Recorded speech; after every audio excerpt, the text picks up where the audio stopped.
नमस्कार दोस्तों, स्वागत है आपका वर्ण में। हम अध्याय एक संख्याएं एवं पुनरावृत्ति, संख्याओं की पुनरावृत्ति हम पढ़ रहे थे। हमने जो कक्षा 6वीं में पढ़ी हुई है संख्याओं के विषय में, उसके बारे में हम इस पहले अध्याय में पढ़ रहे हैं। तो हमने उसमें क्या क्या जाना हुआ था। अभी तक के क्लास में हम पढ़ चुके हैं प्राकृतिक संख्याओं के विषय में। प्राकृतिक संख्याएं, उसके बाद हमने प्राकृतिक संख्याओं के गुण जाने थे।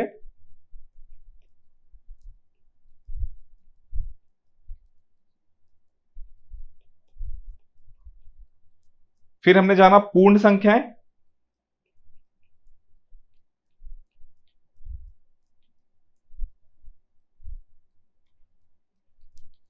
फिर हमने पूर्ण संख्याओं के गुण के विषय में जाना।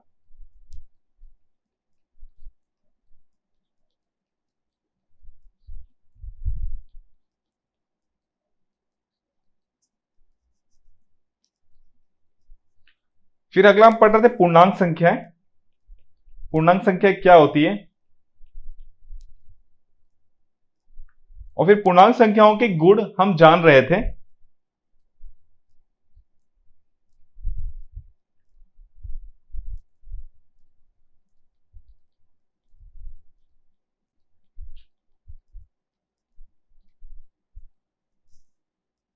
तो जिसमें से हमने कल 5 जो गुण है उसको हम जान चुके थे। जिसमें से पहला था कि पूर्ण संख्याओं के सभी गुण जो पूर्णांक संख्याओं के लिए भी सही होते हैं। पूर्णांक संख्याओं के योग, अंतर व गुणा सदैव एक पूर्णांक संख्या होता है। इसमें एक चीज बस चेंज हो गया था, क्योंकि जो आपको याद होगा कि पूर्ण संख्याओं एवं प्राकृतिक संख्याओं के जो ऋण है वो सदैव पूर्ण संख्या और प्राकृतिक संख्या हो भी सकती है अथवा नहीं भी हो सकती है। किंतु यहां पर जो अंतर या ऋण है वो सदैव ही पूर्णांक संख्या होती है। किंतु यहां पर सिर्फ और सिर्फ पूर्णांक संख्याओं के जो भाग हैं वो पूर्णांक संख्या हो भी सकता है अथवा नहीं भी हो सकता है। हमने आपको बताया था इसके विषय में। उसके बाद से हमने पढ़ा था चौथा नंबर पे, दो धनात्मक पूर्णांकों का योगफल सदैव जो है धनात्मक होता है। हमने करके दिखाया था। वहीं पर दो पूर्णांक संख्याओं का योगफल सदैव ऋणात्मक होता है। यह भी हमने आपको करके बताया था। फिर उसके बाद हमने बताया था कि जो एक धनात्मक और एक ऋणात्मक पूर्णांकों का योगफल धनात्मक पूर्णांक होगा।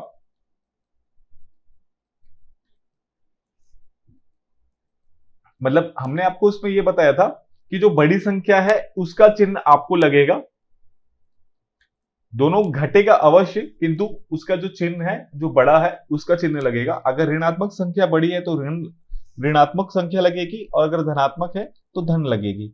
अभी हमने आपको जो बताया, अगर आपको समझ में नहीं आया तो आप पिछले क्लास में जाइए, आप इसी क्लास को पुनः पढ़िए, आपको समझ में आ जाएगा कि हमने आपको क्या क्या बताया था। अब हम इसी में आगे बढ़ते हैं। इसका पूर्णांक संख्याओं के जो गुण चल रहे थे उसमें हम छठवां गुण देखेंगे।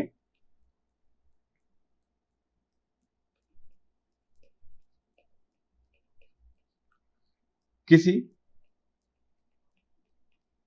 ऋणात्मक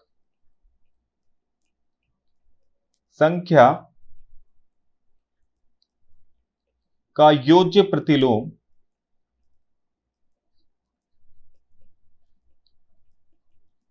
देखिए, ये योज्य प्रतिलोम के विषय में आप कक्षा 6वीं में पढ़े होंगे। अभी मैं आपको फिर से बताता हूं, पहले एक बार इसको लिख लेता हूं। योज्य प्रतिलोम धनात्मक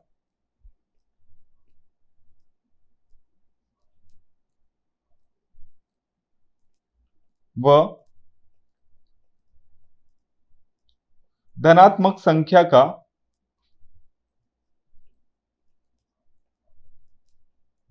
योज्य प्रतिलोम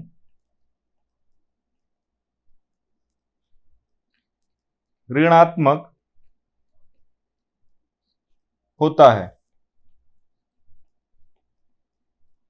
पहले हम जानेंगे योज्य प्रतिलोम होती क्या चीज है। योज्य प्रतिलोम उस संख्या, मान लीजिए कोई संख्या मान लीजिए कोई संख्या है। अभी हम यहां पर रफ में आपको समझा रहे हैं योज्य प्रतिलोम के विषय में।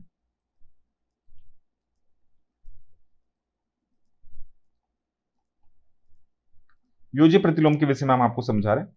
मान लीजिए 5 है, तो 5 का योज्य प्रतिलोम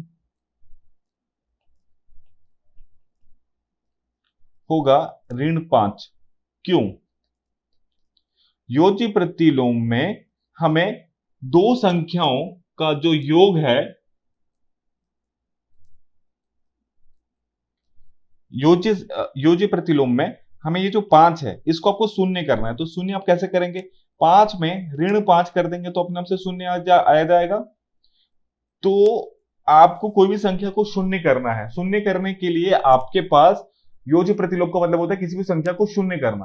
तो योज्य प्रतिलोम में किसी संख्या को आपको शून्य करना है, तो अगर ये धन है तो आपको ऋण कर देंगे तो अपने आप से वो शून्य हो जाएगा। उसी प्रकार से अगर कोई ऋण है उसको आप धन कर देंगे तो वो अपने आप से शून्य हो जाएगा।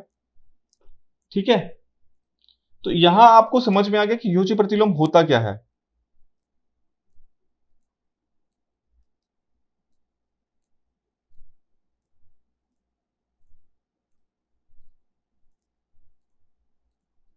ठीक है, योज्य प्रतिलोम होता क्या है। इसी प्रकार से देखिए, मैं आपको यहां पर उदाहरण दे दिया।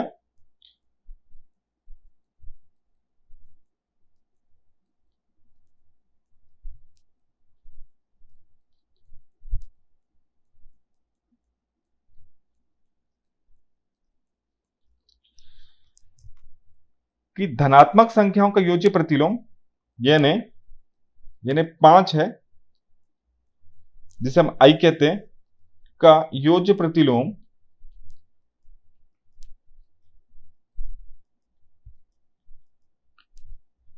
-5 होगा। यह भी एक आई ही है। अच्छा, योज्य प्रतिलोम का इस्तेमाल हम कहां करते हैं इसके विषय में आपको आगे बताऊंगा। आप वैसे कक्षा 6 में आपने पढ़ा होगा कि योज्य प्रतिलोम को कहां इस्तेमाल करते हैं, किंतु आगे चलते जाएंगे तो आपको योज्य प्रतिलोम समझ में आता चला जाएगा। और आगे चल के हम योज्य प्रतिलोम को कैसे हटाएंगे उसके विषय में भी मैं आपको आगे चलकर बताऊंगा। ठीक है, उसी प्रकार से -5 का योज्य प्रतिलोम -5 होगा। अब हम इसके 7वें पर आते हैं, इसके 7वें नंबर के गुण को।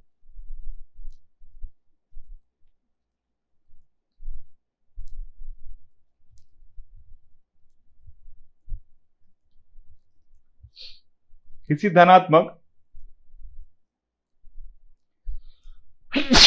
माफ कीजिएगा,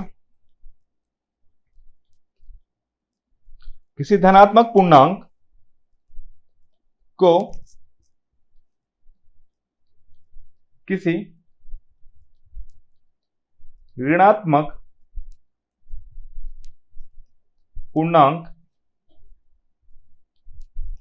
के साथ गुणा करने पर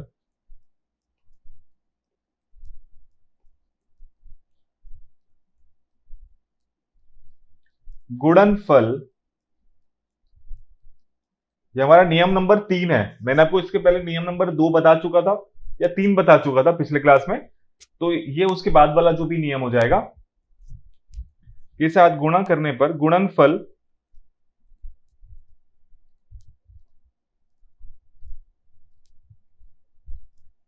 ऋणात्मक पूर्णांक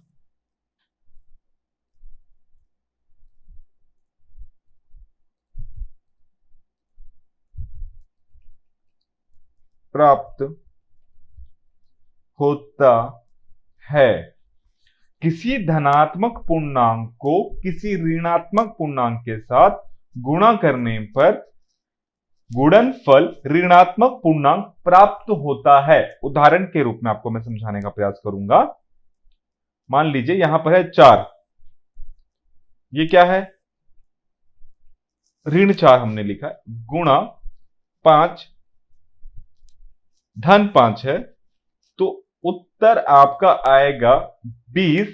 किंतु किसी धनात्मक पूर्णांक का किसी ऋणात्मक पूर्णांक के साथ गुणनफल ऋणात्मक पूर्णांक आएगा, तो यहां पर ये हो जाएगा ऋण 20।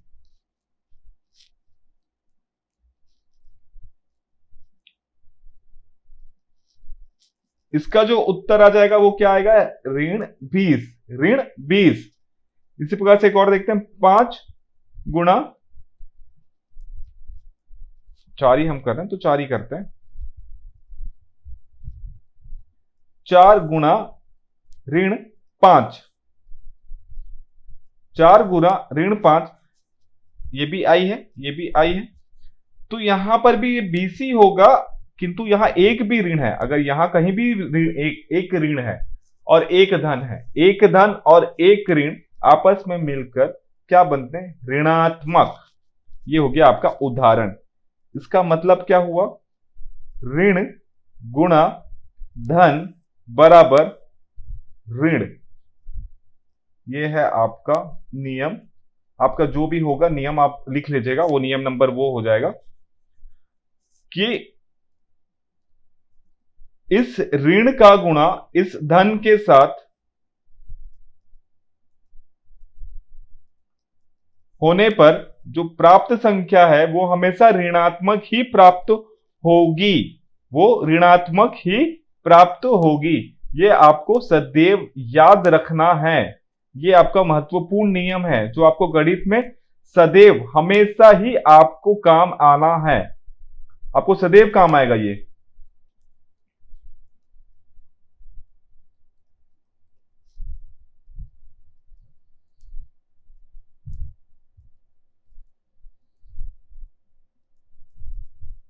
ये जो नियम है, ऋण और धन आपस में मिलकर क्या होंगे, ऋण और धन का जब गुणा होगा तो जो संख्या है वो हमेशा ऋणात्मक संख्या ही प्राप्त होगी। अब हम इसमें एक और चलते हैं, 8वां नंबर।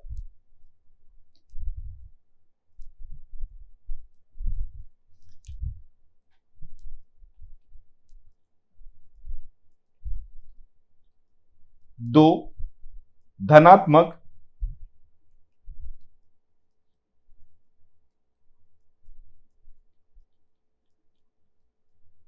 पूर्णांकों का गुणा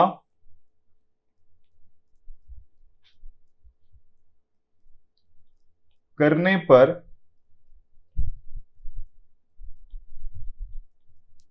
धनात्मक पूर्णांक प्राप्त होगा। यह भी आपका एक और नियम है।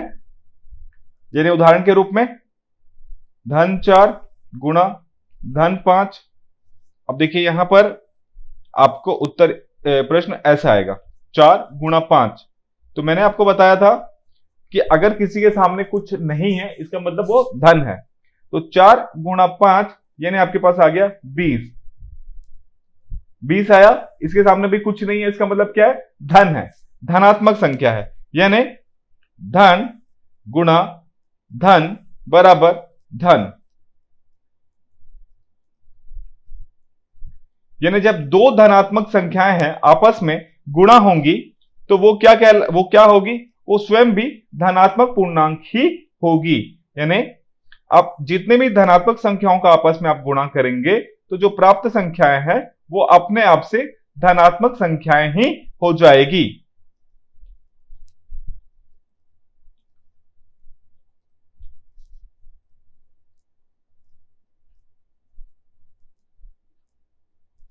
ये भी आपका नियम है।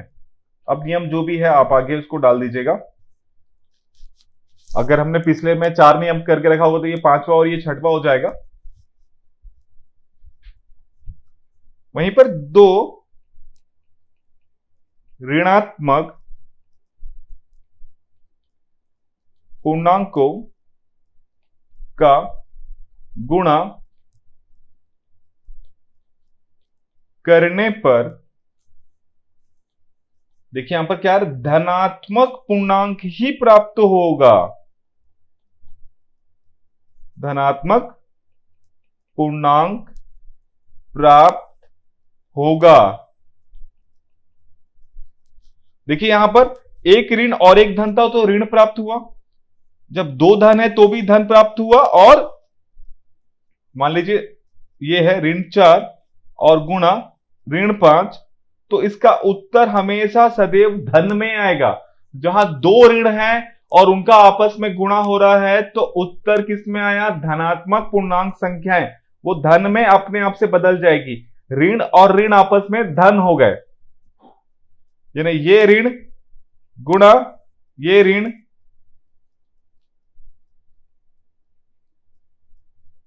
बराबर आपस में धन। ये भी आपका एक नियम है।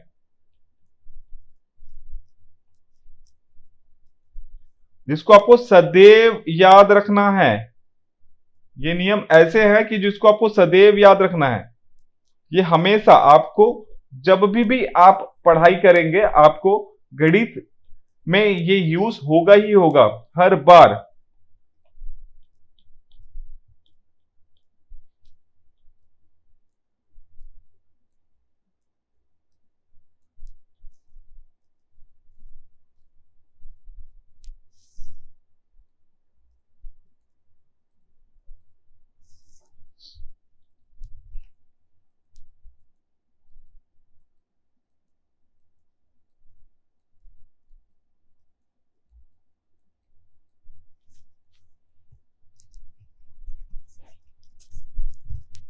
ठीक है, अब देखते हैं इसका उदाहरण नंबर 9,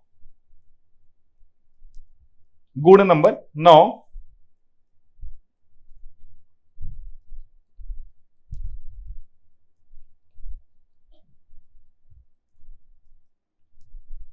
शून्य को छोड़कर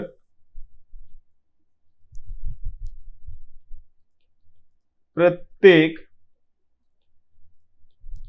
पूर्णांक में उसी पूर्णांक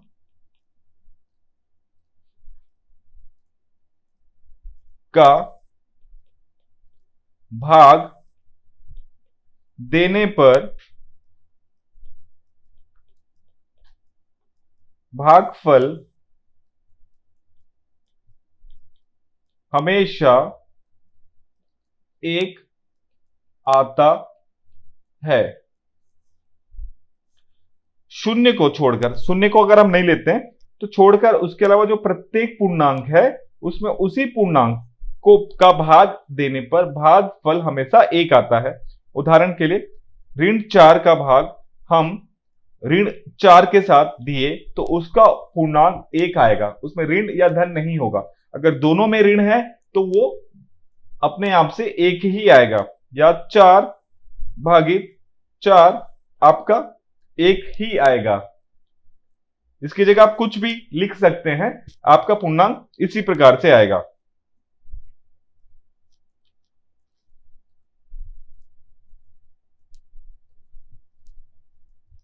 दसवां हम देखेंगे,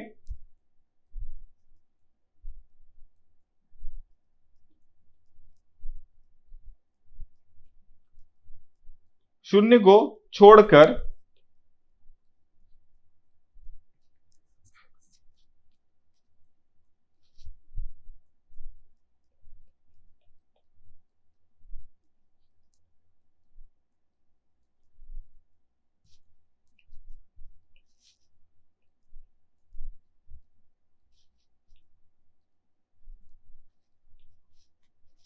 शून्य को छोड़कर प्रत्येक पूर्णांक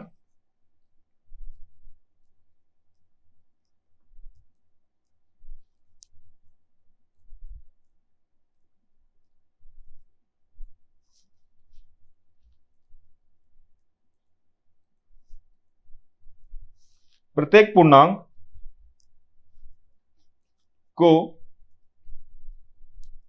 उसके योज्य प्रतिलोम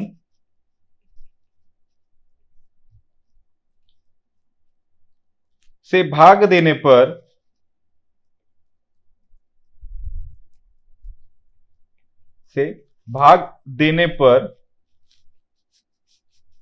भागफल ऋण 1 प्राप्त होता है। इसका हम उदाहरण देखेंगे।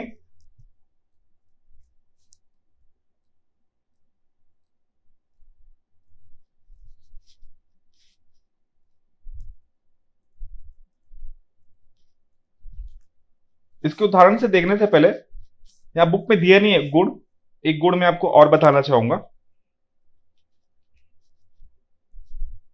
11वां, उसके बाद हम इसमें इसके उदाहरण को हम आगे कंटिन्यू करेंगे।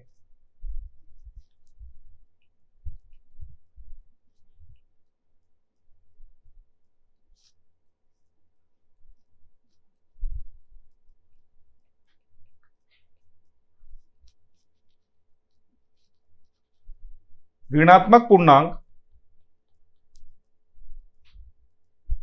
का भाग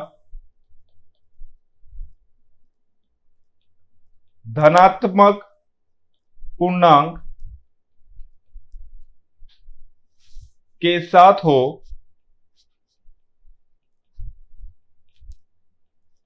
तो परिणाम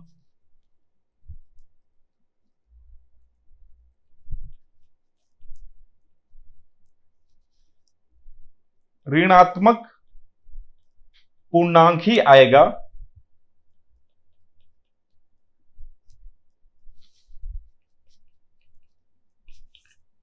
यानी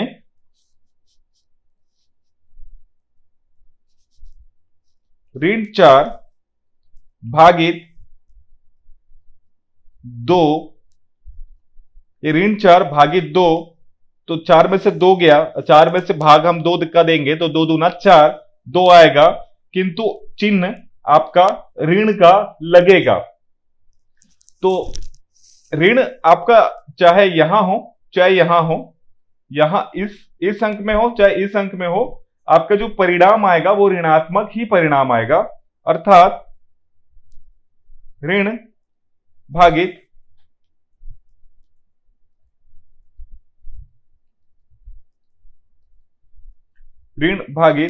धन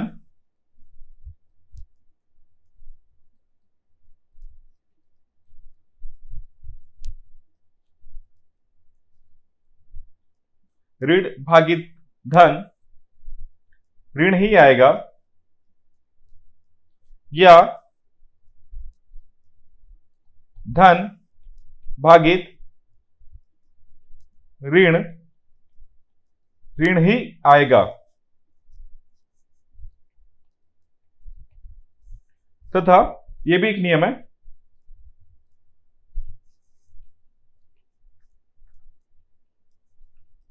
हम बाद में पूरे एक बार नियम की पुनरावृत्ति करेंगे।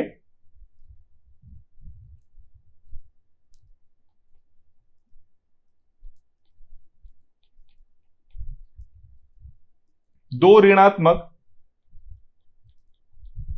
पूर्णांकों में भाग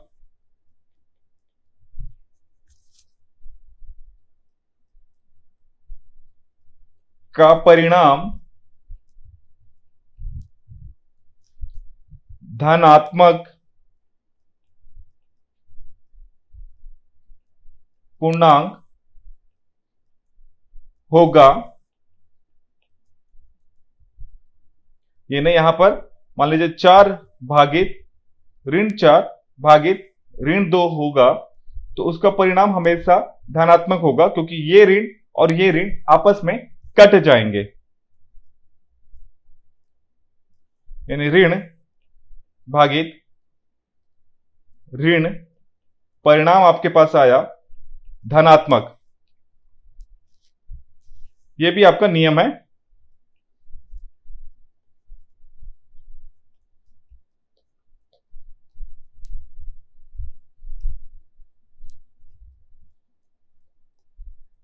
एक नियम और आपको बता रहा हूं,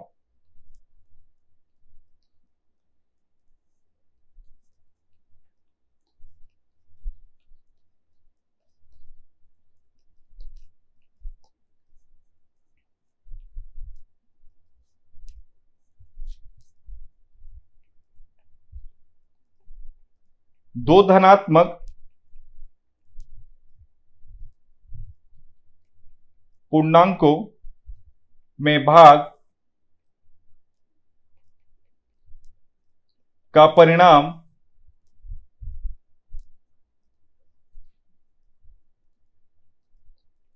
धनात्मक होगा।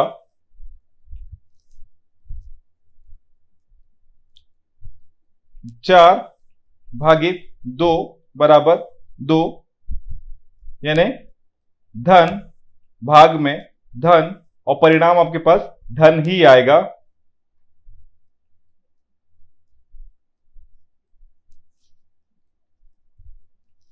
यह भी आपका नियम है, आपको यह याद रखना है।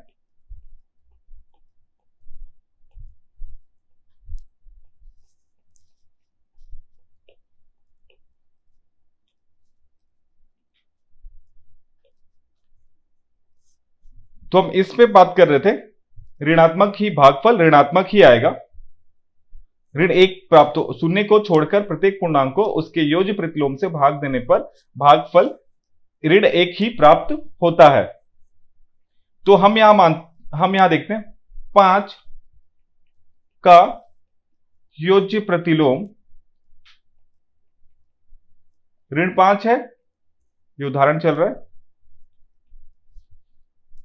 तो 5 भागित ऋण 5 बराबर आएगा आपके पास, यहां देखिए ये धन ये ऋण, क्या आया ऋण, कितना आ गया 5 में से 5 गया 1, कितना आ गया ऋण 1। हमें यहां पर प्राप्त क्या हो रहा है ऋण 1, कि शून्य को छोड़कर प्रत्येक पूर्णांक योज्य प्रतिलोम से भाग देने पर भागफल 1 होता है। अब यहां पर मान लेते हैं 4 का योज्य प्रतिलोम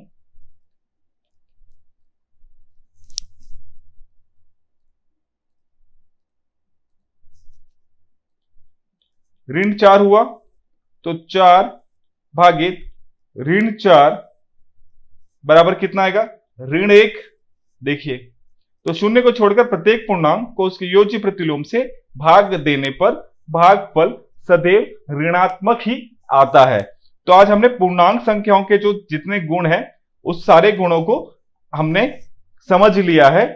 अब हम कल अगले क्लास में इसके ऊपर और आगे गुण को हम पढ़ेंगे और इस क्लास को आगे और कंटिन्यू करेंगे। आज के लिए हम यहीं पर क्लास को समाप्त करते हैं। आशा करता हूं आपको आज का क्लास अच्छा लगा होगा। धन्यवाद।